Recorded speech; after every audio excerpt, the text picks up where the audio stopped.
Sir, शिखरणी वनस्पती काय Yes, आहे? शिकरणीच्या ज्या वनस्पती आहेत, काळ्या रंगाची तुम्हाला दिसते, ही फिमेल असते. ही जी फिमेल वाली आहे साधारणतः 20 ते 25 फुटांपर्यंत हे वृक्ष जातं. जसं की आंबा आहे, वड आहे, पिंपळ आहे, तर शिकरणीचं झाड सुद्धाच तेवढ्या मोठ्या प्रमाणामध्ये जातं. पानं येतात, फुलं येतात, याला मोठ्या रंगाचे लाल आणि सफेद रंगाचे शिकरणीची फुलं आपण म्हणतो. कोणाला जर त्याचं माहिती असेल तर इझिली तुम्हाला युट्यूब असेल, इझिली तुम्हाला गुगल जरी तुम्हाला शिकरणीचं झाड जरी तुम्ही टाकलं तर तुम्हाला दिसतं. माहिती मिळून या शिकरणीच्या झाडावर अशा पद्धतीचा हा जो वेल उगतो, हा लक्ष्मी योगकारक असतो. बरं. याला इंद्राची काठी म्हणतात, याला लक्ष्मीची काठी म्हणतात, याला देव ऋषी आनंदांची काठी म्हणतात.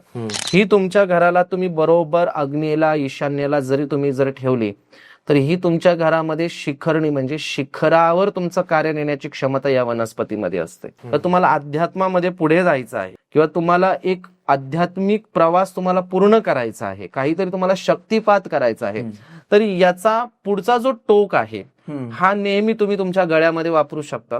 तुम्ही तुमचं जसं तुम्ही रुद्राक्ष धारण करतात तसं तुम्ही याचा टोक, अगदी छोटासा टोक तुम्ही तुमच्या जवळ ठेवू शकता. या वनस्पतीचे जे फायदे आहेत, राजकीय क्षेत्रासाठी उत्तम आहेत. बरं. बोलण्याची क्षमता वाढवण्याची ताकद पॉइंट टू पॉइंट ही याच्यामध्ये असते. त्याच्यानंतर मी राजयोग तर म्हणणार नाही, पण जे काही तुम्ही काम करताय ते शिखरावर नेण्याचं काम ही शिकरणीचं वृक्ष करत असते. आणि वनस्पती शास्त्रामध्ये सुश्रुत यांनी ज्यावेळेस काया चिकित्सा सांगितली, मर्म चिकित्सा सांगितली, याच्यामध्ये हिचा उपयोग सुद्धा ज्यावेळेस पाठीचा कणा, हाड मोड तर ही गरम करून हिचा शेक देण्याची प्रथा सुद्धा आयुर्वेदामध्ये आहे. पूर्ण व्हिडिओ बघण्यासाठी YouTube वर जाऊन बँटर विथ चेतन सर्च करा.